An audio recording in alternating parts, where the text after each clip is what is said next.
of course, diet is important. And I know your team anti-oat milk, as am I. So welcome, fellow anti-oat milk Yeah. subscriber. Can you go into why you're anti-oat milk? I won't share mine. I'll let you do it. Well, oat milk in general, oats in general are the modern oats are genetically modified. It's heavily laced with glyphosates. It's very hard to find organic oats to begin with. But one of the key issue with oats is that it's laced with mycotoxins, namely aflatoxin.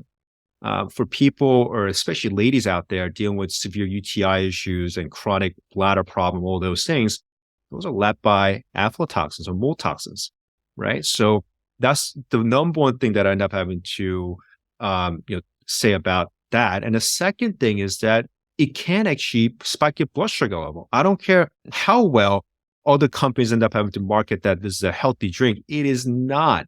It's basically a sugar-filled drink that you're gonna have to drink in the morning, including your coffee, and it's just crap.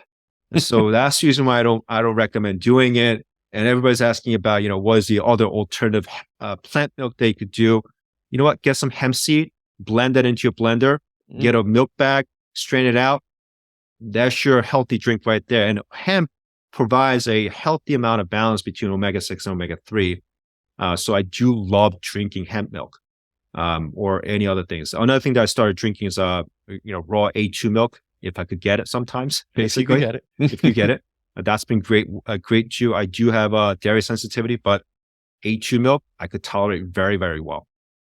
No, those are really good. And listen, I put out some stuff anti-oat milk and got a lot of heat.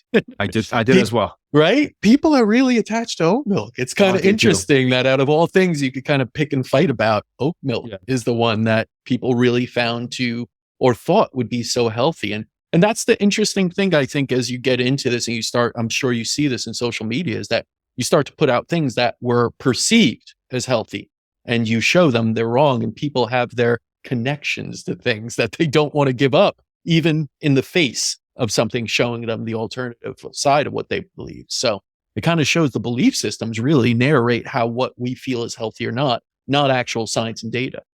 It's not. It's all emotion driven. Yes.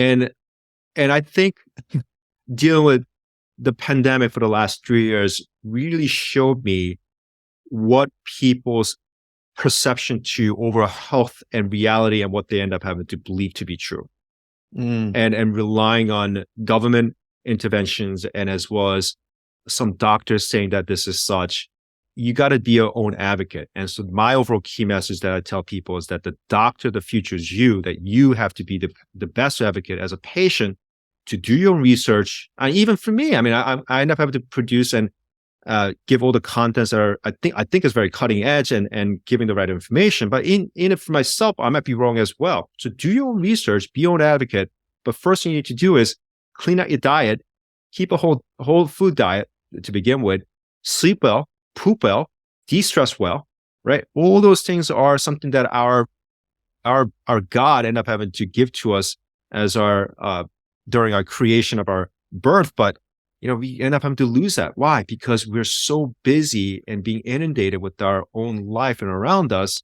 It's just basically slowly killing us. So I want people to go back to your overall roots, take care of their overall health, and get rid of the oat milk. Yeah.